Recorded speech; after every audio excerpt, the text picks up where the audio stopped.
Stevie B! What up, buddy? How are you? Hey, dude. So we have an amazing guest today. GH viewers will know her as Shiloh's lawyer, which is awesome. But there is so much more. lawyer. There is so much more that they should know her for. So we're so excited to get to know her more today and to help you get to know her more. Maysoon Zayid is here today. Hello. Oh my God, you pronounced that perfectly, which has never happened in my entire existence. So good job on that. Yay, Bradford. He's the best at this. And I want to say this is the first time that since this nightmare started that I'm happy this is virtual, because when I met Steve, I basically passed out cold. And if I had Jackal and Stone Cold in stereo, I'd be out for like 10 days straight. Oh, come on. Gosh. Oh, it's so awesome. You've been a fan of GH since you were 5, and I've heard you say that that being on General Hospital was, I'm sure you have plenty of other life goals, but that was maybe one of them. And it was literally number one, which is crazy. Because, Really? Yeah. So it all starts with my parents not monitoring my television viewing, because I really shouldn't have been watching like Rapes and Mob at 5 years old, but I was, and I was cheering them on. Nice. I mean, I think it's anyway. Hitmen with heart. That's what they. Yes. No, but you know exactly. Like I grew up watching like Stone and Robin. That was my heyday.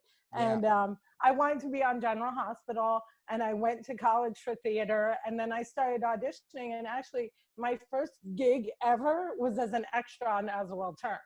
No kidding. Yeah. So you're from the East Coast. I'm from Jersey. I'm in Jersey right now. No kidding. Believe I got stuck in Jersey for a pandemic.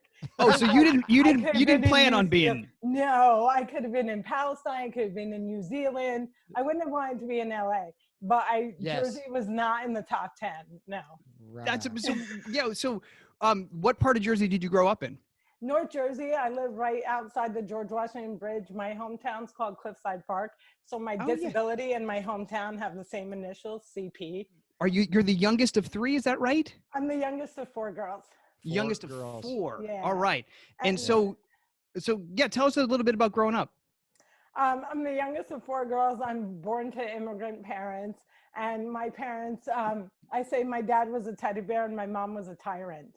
And it was a really good mix, because it totally set me up for Hollywood, because like absolutely nobody can tear me down the way my mother does, but I so appreciate her for it, because now I walk into meetings like a beast and nothing they say can even touch me. I'm like, you don't understand. I was raised by Rabia. And so she makes me walk 3 miles a day. Which is really hard, but she makes me walk 3 miles a day, and she's like the postman, so we have to go like rain, snow, super humidity. She has absolutely no mercy. She's Johnny Lawrence from Cobra Kai, no mercy. And then meanwhile, my dad was like the world's greatest cheerleader, who literally dedicated his life to teaching me how to walk. And there's no shame in not walking. Like there's no shame in you. But like, I was born before the ADA, which is unbelievable that I'm older than the Americans with Disabilities Act, because I look good and this is real. I was going to say. CP don't crack. Yeah. It's from the constant twitching. It keeps the muscles really fit. And you look at you. That was for Stone Cold, not you. Yeah, Bradford, get out of there. Let me see the flex. Come on, man. This guy, there you go. But Bradford hasn't flexed ever, so don't worry. No. Yeah, that's why I need this. That's why I need the Zoom, the Zoom correction. The touch up my appearance. Before, I don't want to get too far off track, but I thought your TED Talk was awesome, right? And there's so many things in there that I wanted to talk about. And one was you brought up your dad and how he told you, which, kind of makes me a little emotional, how you could do anything that you put your mind to. And what was the saying that your dad had for you? His mantra was, you can do it. Yes, you can. My parents couldn't afford physical therapy, so they sent me a dancing school, which is why he said can instead of can. Oh, that's awesome. The most important part about him was, it was all about trying. Yeah. So there were going to be some things I failed at. I happen to be like super, and I'm kind of good at everything, but Naturally, yeah. normal people usually fail at certain things. So it wasn't about you can do it, and if you can't, I'm disappointed. It was you can do it, and just in case you can't, I'm right here to catch you so you won't fall. And if you do, I'll get you back on your feet really quickly. So a lot of it was like helping me take risks because he believed so much in me, but also just being, you know, girl dad. Like we talked about Kobe being a girl dad. He was a girl dad. He was this giant 6'3", like 250-pound Arab man that looked exactly like Saddam Hussein. He was like daunting. And, you know, he would put my feet on his feet and he would walk for miles with me on his feet, not caring what anyone thought of, really teaching me to hold my head high so that in moments where people, you know, maybe discriminate against me or maybe mock me or bully me for my disability, it doesn't affect me in any way because he raised me to be so proud of who I was. Were your sisters like, Maysoon gets all the attention?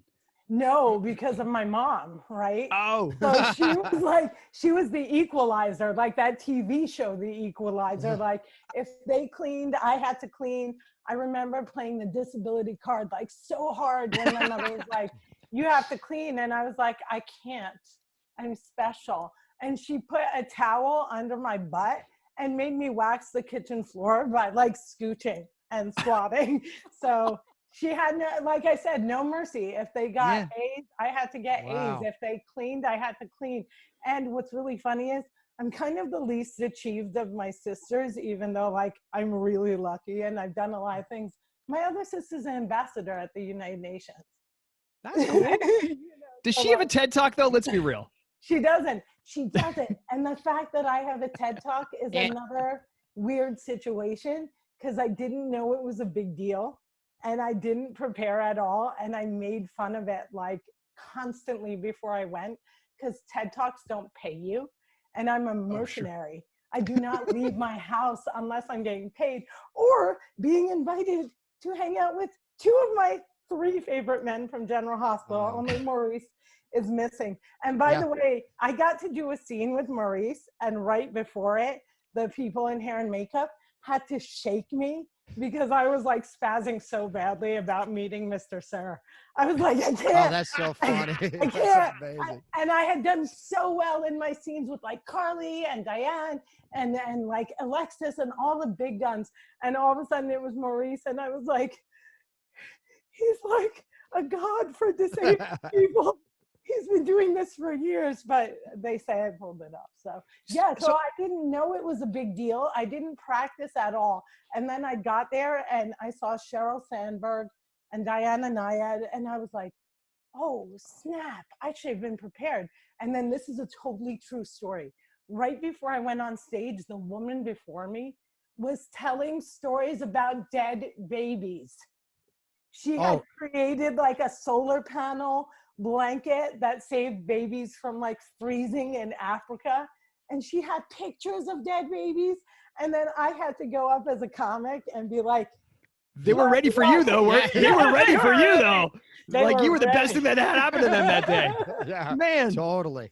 So when you're growing up in outside of New York City, where like, you know, you see Broadway shows, you see like an entertainment capital, growing up, did you, and obviously you ended up going to college for theater, like how did you, how were you thinking in like elementary, junior, high school about achieving that goal? Like were there outlets for you where you were? Like, you know, because we love to talk about on our podcast, we love to talk to creative people about where that fire started and so, and then how they kind of found a way to connect to it. And so like, I'm curious, in your youth, you had that goal and you obviously had the support system, but then how did you put it together in your youth? So it starts with my dad, right? Yeah. He's trying to teach me how to walk, and he takes a dollar bill and he hangs it in front of me and like shakes it. And I start chasing it. And my inner stripper was so strong. I'm running in stilettos. So that's where it starts, right? I'm a performer chasing money because my parents can't afford physical therapy. They send me a dancing school. I live 2 miles off of Broadway. So I'm dancing, I'm getting standing ovations every single recital. And I am completely, this is so important, completely oblivious to the fact that I'm getting standing ovations because I'm disabled. I don't know. There's no internet at the time. Applause is applause. I mean, right? Exactly. Yes. And I think like if videos went viral of me that were like, disabled girl stands on point and gets cheers, I would have quit. But I didn't know that it was like the pity cheers. So I was like, I'm amazing. So I signed up for this Broadway symposium and I go, I'm 12 years old and we're in a circle and the guy who's leading it, this like amazing Broadway choreographer, asks us what our dreams are. And people are like, I want to be a unicorn. And he's like, you go girl. And so I say, I want to tap dance and say Beyond Glovers, bring in the noise, bring in the funk. And he said, girl, you're a cripple, find another dream.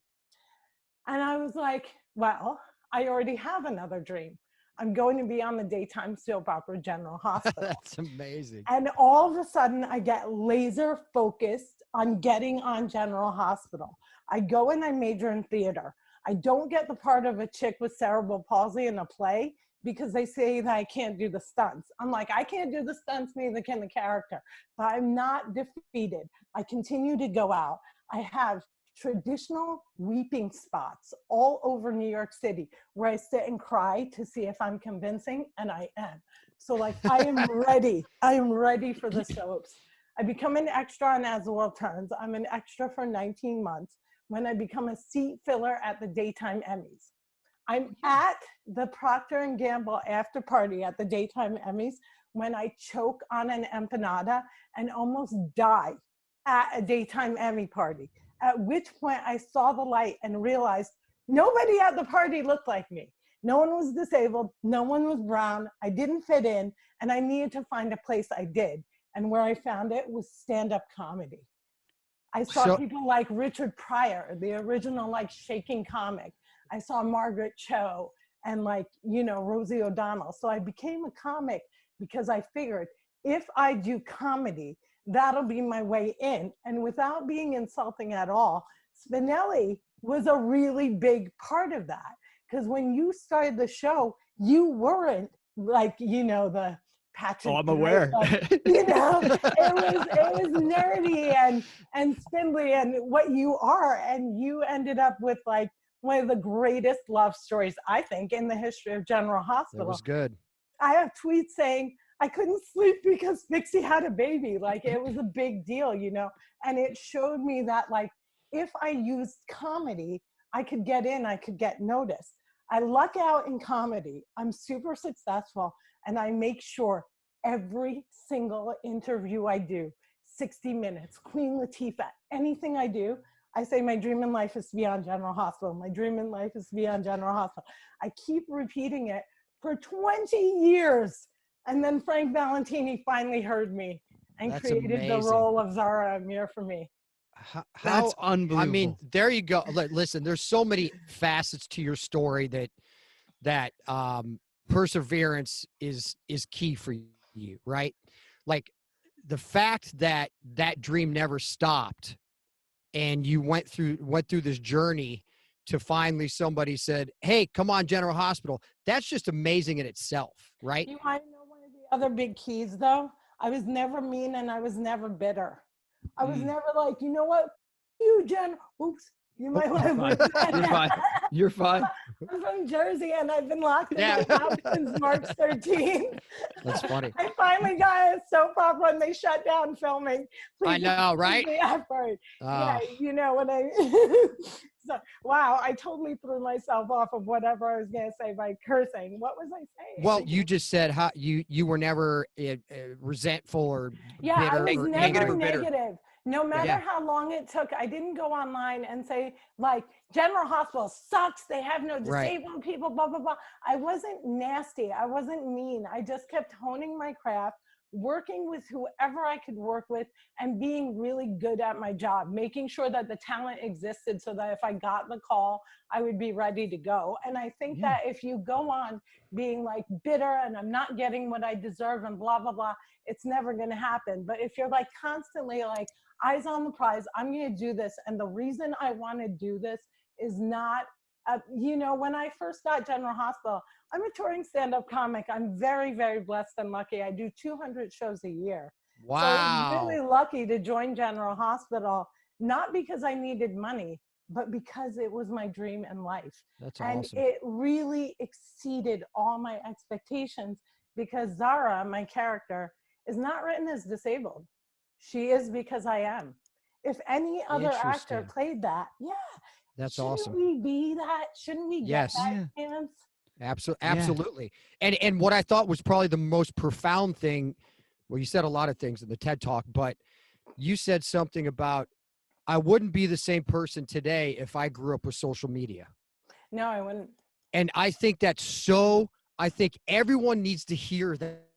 Like parents, just people in general need to hear that coming from you because you grew up in an environment where you had a lot of support.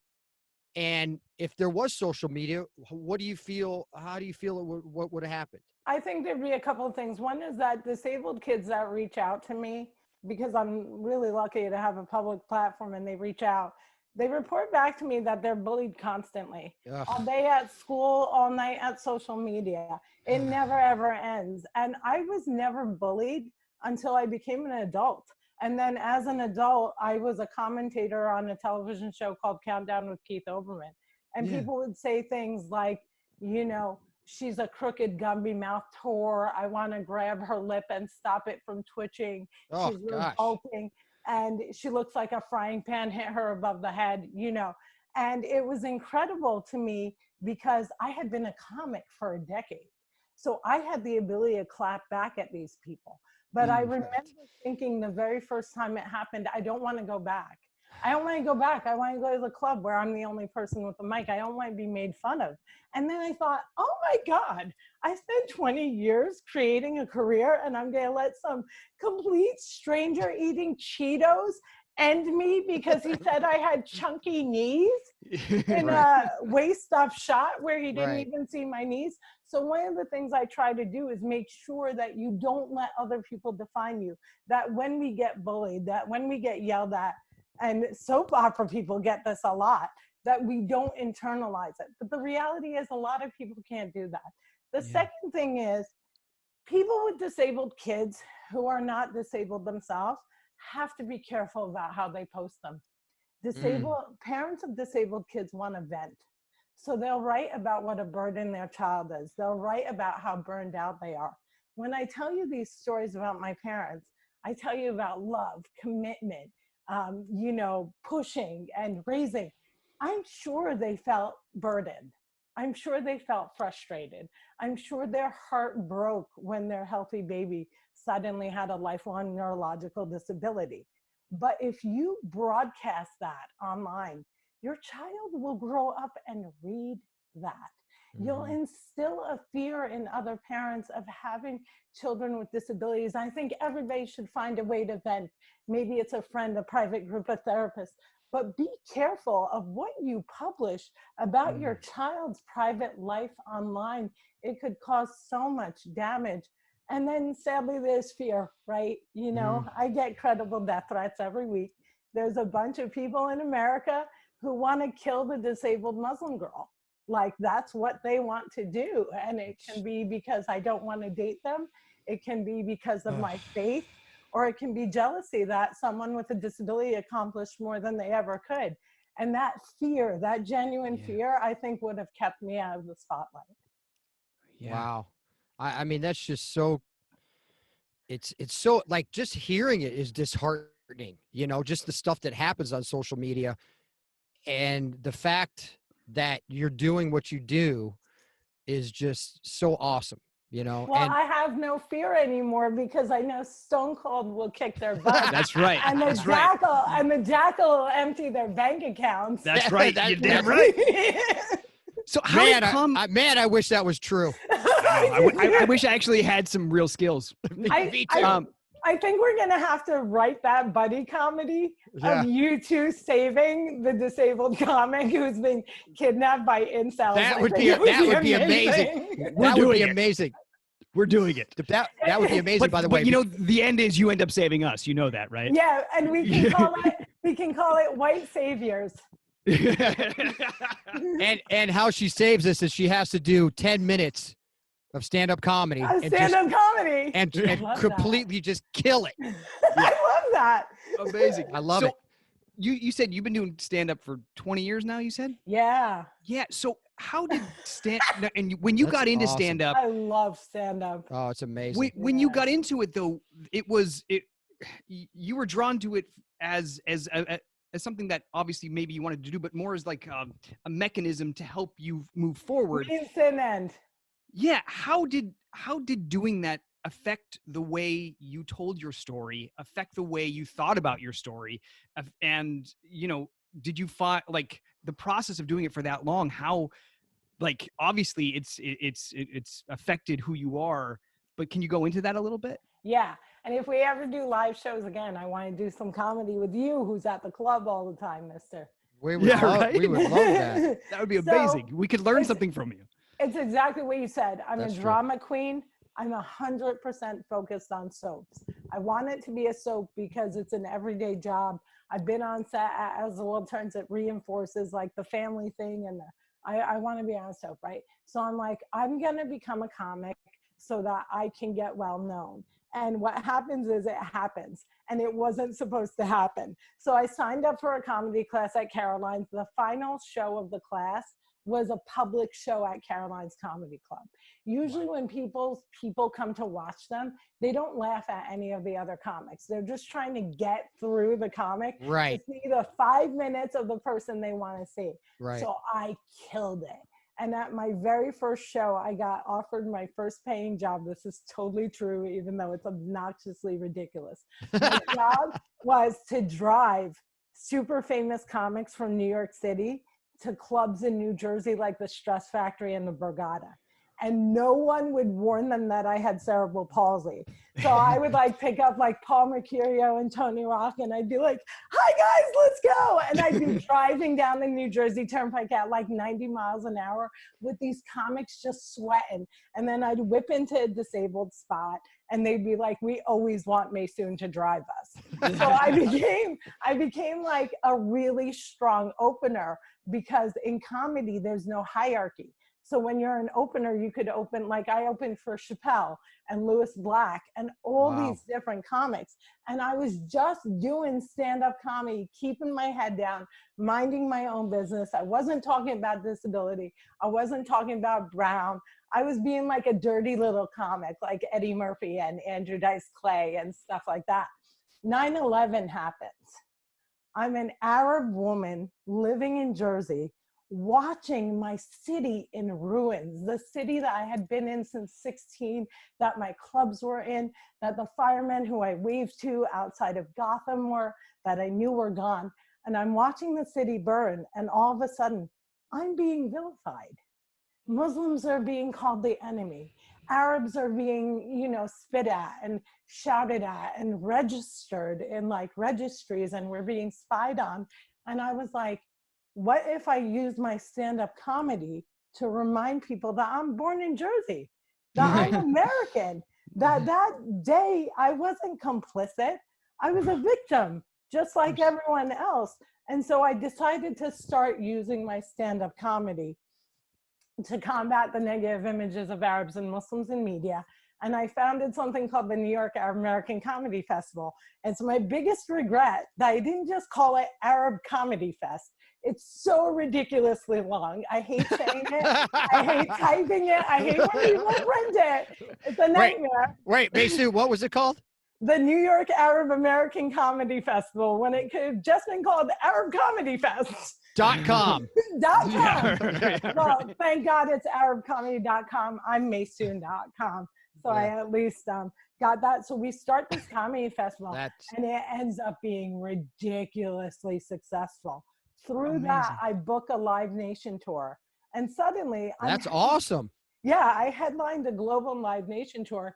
And because I'm fluent in Arabic, I ended up performing all over the Middle East. And, you know, rumor has it I'm the first comedian to perform in Beirut or Amman, Jordan. So I kind of trailblazed comedy in the Middle East, wow, which was awesome because in America, people think that women are not funny. And in the Middle East, once the men came out, they were like, ha, ha, ha, they're trying to be like Maysoon losers, you know? So, but what I love about, so until I did the TED Talk, I was just doing the Arab thing. Then I did the TED Talk and I realized that I had no choice to do disability.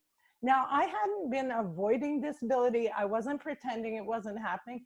It just wasn't what was like funny in my life. Like what was funny in my life was that I accidentally got engaged to a guy who stole all my stuff and they had to like track him down. That was funny. And so when I did the TED Talk, I found out that people with disabilities face an unbelievable amount of violence. So like 50% of all people killed by law enforcement are disabled. There's a day of mourning for disabled people killed by their parents. And when a disabled kid is killed by their parents, on the news, you hear stories like the parent was at the end of their rope, they did their best, they didn't have support. No other murders are excused, but disabled murders are. So I decided to start incorporating disability in my comedy so that I could let disabled people feel better about themselves. We don't have to hide it. We don't have to pass. It's okay to talk about our disability, just like we talk about the food we like, the people we date, the things our parents did to damage us.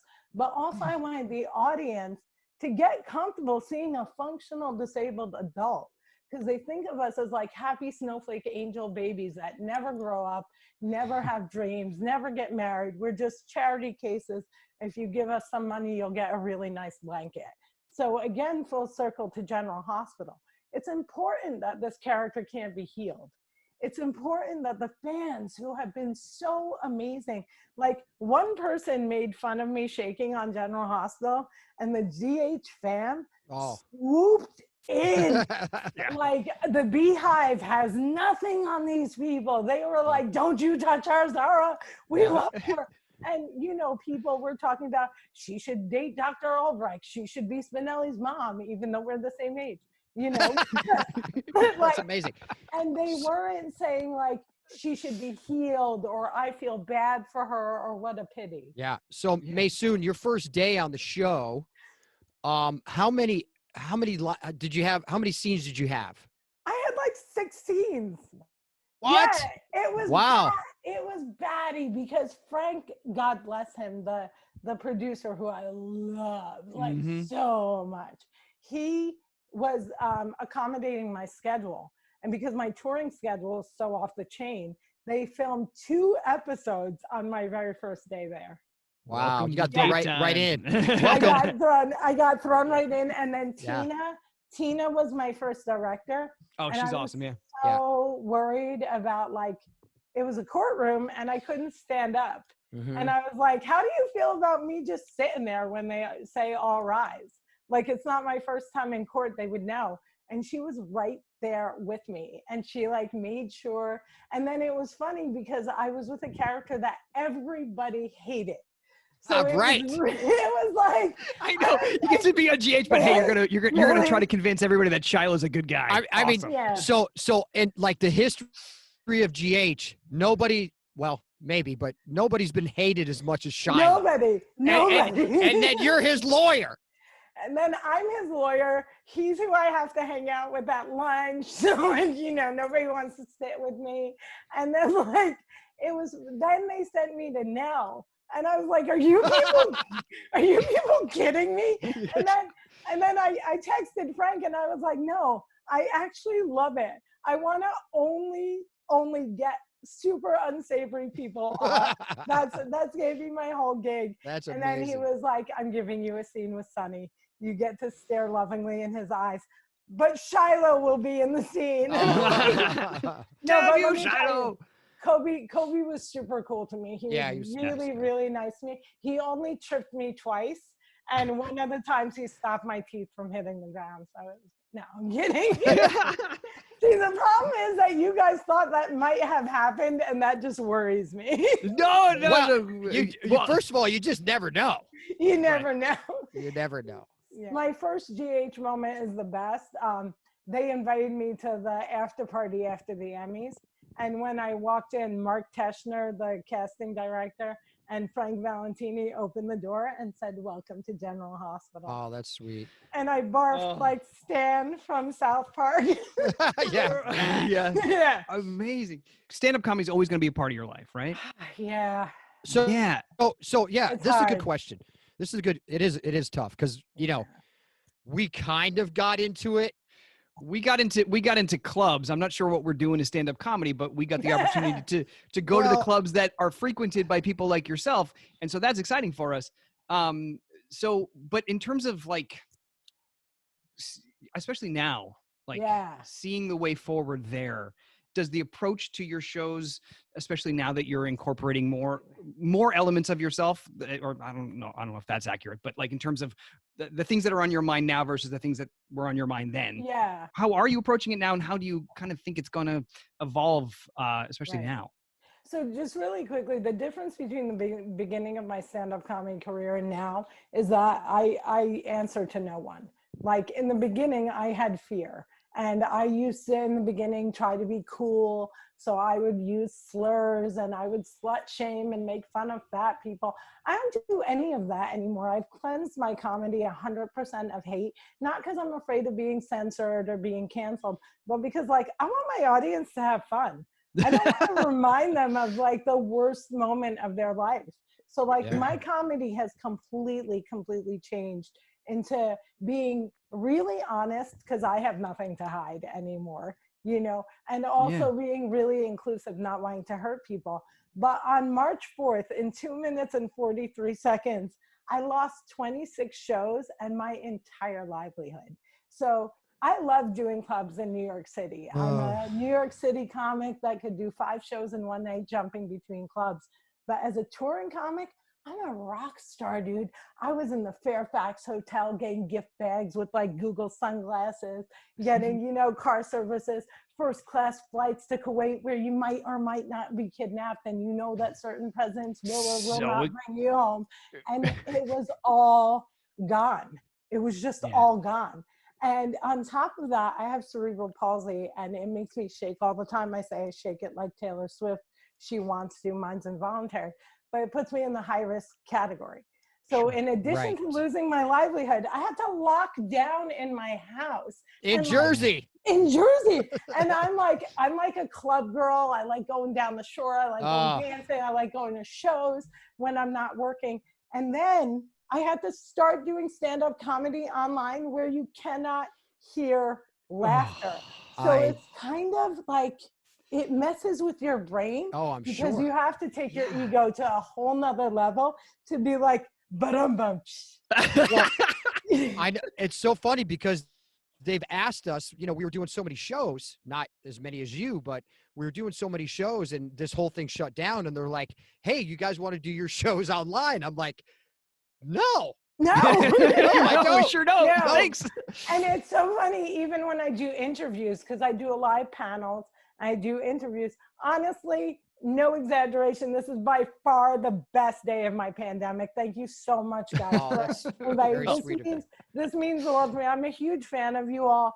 And, you know, I did my spying online and on set, and you guys are just as cool. Everybody loves you in real life too. And I think that's like a huge blessing. But whenever I do interviews, people are like, how are you? I'm like, how am I? I have no money. I can't do stand-up comedy. I'm like, Tinkerbell, I die without applause. And I finally got a soap opera shut down. How are you? I love doing stuff like this because at least you have the feedback of like the other hosts, the other people. Yeah. My paid work are virtual events where I have to stare into the camera and say, hi, I'm Maysoon Zayid. Who's from Florida? And there's just nothing. You can't hear anyone. You can't see anyone. But I wanna catch the wave. I have the privilege and the ability to sit back and not do comedy online because I'm blessed and lucky. I signed a deal with Scholastic for my own comic book series, which I'm awesome right now. That's awesome. Congrats. So awesome. It's so fun. And it's really dark and funny. But I want to be one of the comedians that makes it to the other side. Sure. I want to figure out how to do this virtually, but I have not figured it out yet. Yeah. I'm not happy with where I am comedically yet. Yeah. Well, and it's also hard because you don't know what clubs are going to be on the other side either. Like you don't know what it's going to look like. I mean, there's certain clubs that, maybe have the capital to make it, but you don't know. And these clubs are our family, right? Like absolutely. We've been with these clubs watching them struggle in the best of times. It's the worst. You can't imagine what is happening in the worst of times. But even like TV shows, I sold the TV show that I created that's dead in the water because nobody is filming. So like, I don't know what the other side looks like. So I want to learn how to do what I love the most in this box. I don't know how to do it yet, but I want to learn how. Yeah. It's been a flex for us too. Like thankfully, like yourself, we have a platform and we had some of the foundation, like some of the digital foundation, right? In terms of we had this podcast and we have, we have our Facebook page. And so we have the things. And we were creating. Was there a moment for the two of you where you decided to do this and it was like acceptance that this was going to last a lot longer? Today. Oh no! Yeah. Thanks for sticking the finger in the wound there, Maysoon. It's so funny, but that's so funny because we were having some, conversations today about this, like you've been doing it for so long, right? And we're just getting a taste of being in the club, getting a reaction from the audience, getting real laughs. We were just getting a taste of all that, just the club life. And we were just talking right before we got on, and I said, man, it just kind of sucks that we have to concede that that's over for the near future and readapt and readjust what our focus needs to be for the next 6 months. And just kind of let it go because better than anyone, being on stage is like a drug. Oh, yeah. Oh, yeah. Better than, it's the best thing to feel that there is. It's the best. And I'm like, man, we just got a taste of it. It's like, now it's gone, and it's so funny you brought that up because today was the day we're like, okay, we got to readjust. This is not going away anytime soon. All our dates are being rescheduled. Yeah. I'm sure yours are. Yeah. So, it's and each time they reschedule something, the date just feels so far away. No and kidding. Then the next thing happens, I wake up and I'm like, ooh, that date would have been today. It's a combination of both. I'm sorry that I refueled that. No, it's fine. I think it's interesting that it all happened today. But no, absolutely. It is interesting because I'm so, I love stand-up comedy and I love going on stage. And what I was going to ask you, and I know we're on a little time thing here. So you're good. You still have 10 minutes. I wanted to ask you just kind of about your how do you write your comedy? What's your process? Just bust that out for me. Yeah. So I'm also a teacher, by the way. I teach stand-up at NYU and Arizona State University and in the Middle Eastern workshops. So if you guys ever need feedback, totally free, 100% volunteer as tribute. So no, we'll pay you, but we need it. No, we need help. I love it. I love it. Yeah, especially now when people have time, when we'd normally be memorizing pages. I'll take you up on this. So I write every single day. That's the most important thing in the world is to write every single day. And I don't write with the goal of being funny. I write and I challenge myself by giving myself a different topic every day. So I'm really methodical because I've been doing this for a very long time. And I'm like freestyle love supreme. I don't do sets. I freestyle, but I have bullet points that I follow. So like today I'm going to talk about my dad, my cat, and the dude who stole my stuff. Tomorrow I'm going to talk about politics, driving, and address that tour that I got stuck in and had to be cut out of. And what I That's during a show? Huh? That's during a show you'll do bullet points? I set up my bullet points before I go on stage, and then I freestyle what the story is. Whoa. But with the writing of topics, that gives me all the fuel and all the stories that I'm gonna throw out. Yeah. So I don't know what my joke is and where my joke is going. The audience guides me. If the audience loves it, I'm going to take that joke to another level. If a joke really kills one night, I'm going to go the next night and see how can I make it better. If it fails, I might throw it out forever. I might try to improve it. But with the writing, how I decide what to write is by making myself write about stuff I don't want to. So right now, everybody's writing about the pandemic. I'm forcing myself to write about love. I'm forcing myself to write about taxes. I'm forcing myself to write about shopping. And I'm trying not to write about the pandemic because it's easy. I'm trying not to write about like the very funny, edgy, whiny stuff that I can do because I'm angry like Lewis Black. My comedy is really edgy. I'm avoiding doing the easy to go stuff and making myself write about stuff I would never write about. And I personally make sure that I'm writing my story instead of other people's stories. So like we talked about this earlier. When I was first a comic, I was telling like really nasty stories because like the disabled chick telling potty jokes was really funny. Now I'm more honest and talking about the stuff that I want to talk about because I'm blessed to have this platform of stand-up. It's one of the last uncensored freedom of speech bastions we have. So I have to use that power for good. And sometimes that means talking about stuff I don't want to. Sure. Wow. That's awesome. Do you feel the tightening of that though? Do you ever feel like you have to be careful because people get offended so quickly, and I know you probably comics always want to push boundaries, but do you feel like you have to be more careful now than you ever have? So there's everything's so multi-layered. You guys ask really good questions. Yay! Like you do. I'm not just saying that. I can't even make it up. But first of all, there's things that I don't say anymore. And like I said, it's not because I'm afraid of being canceled or censored. Yeah. It's because I want to do the best show. But yes, when George Bush was president, I said stuff that today would literally get me a knock on my door. I see, sure. Yeah, and to me, all is fair in comedy. And to this day, I'm not afraid of losing opportunities or getting canceled because if I say something wrong, I have no problem in apologizing. I called Bernie Sanders a louse. I was an Elizabeth Warren fan, and I called Bernie Sanders a louse. And some of my Jewish friends on Twitter reached out to me and said, hey, that's an anti-Semitic trope. They called, Jewish people during Nazi times bugs and said they should be exterminated. I didn't fight back and say, no, that's not what I meant. I meant lice, like when you're in the 8th grade. I took it and I apologized and I never used it again. So I don't worry that if I say something terrible, I'll be done. I just know how to apologize when I'm wrong. And I also am totally 100% fine making you uncomfortable if you should be uncomfortable on this day.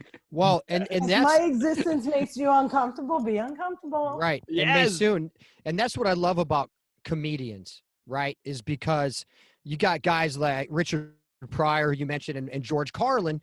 I mean, these guys changed times. They were putting things out there that people were like, oh my gosh, you can't say these things, but it makes people think, right? It makes people think of a different point of view sometimes that you might not think about. And I think that's so important for comedians to be able to have that voice, whether you agree or not. At least they're saying something that might go, oh yeah, okay, I'm laughing at something that maybe I shouldn't laugh at, but I'm thinking about things, and that's what I love about comedians. I think that's my other big advice for comedians is watch other comics. Yeah. Never ever steal a joke, but watch other comics, learn from other comics. Somebody else did this before you ever would. And like Richard Pryor and George Carlin are such amazing examples, but someone like Mitch Hedberg, a comic who just went out and did one-liners, like watch all these comics and figure out like, what's the voice I want to use? Yeah. What do I want it to be like? It's okay to memorize your set and it's okay to freestyle. I don't think it's okay to go out there with nothing and think the audience is going to do your work for you. I have no respect for lazy comics. So that's awesome. That's great advice. And speaking of watching comics, where can we send people to watch everything that you do besides ABC on weekdays sometimes? Yes. So, oh my God, I can't wait to come back. Yeah, no kidding. They told me I am coming back, which is really nice. So that's awesome. amazing. Yeah, awesome. That was good. I was worried that I was going to get killed, but I am coming back. The easiest place is Maysoon.com. My name is Maysoon, like the month of May is coming soon. Maysoon.com. If you go to Maysoon.com, it sends you my YouTube, where I have a web series called Advice You Don't Want to Hear. Has all my clips from GH. It has everything of my stand-up comedy and a full page of pictures of my cat Beyonce. So this is definitely the place to go. And then I have a big event to plug. Yeah, go.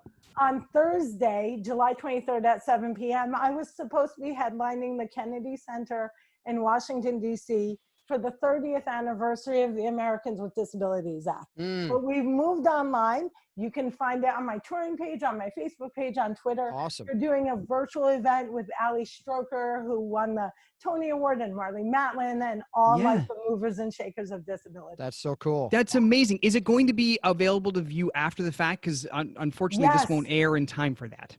Yes, my comic friends. Now everything we do is recorded forever, and you can never ever escape.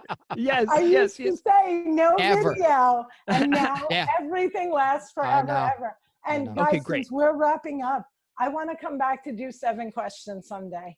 Absolutely. We would love that. Love that. And now we're going to have really good questions for you. Thank you guys. I cannot wait to be back in Port Chuck with you and having Steve carry me upstairs when I will finds out I'm his mother. Amazing. Amazing. I love that. Awesome. People have always wanted me to have a family, and I would be thrilled to be in a family with you.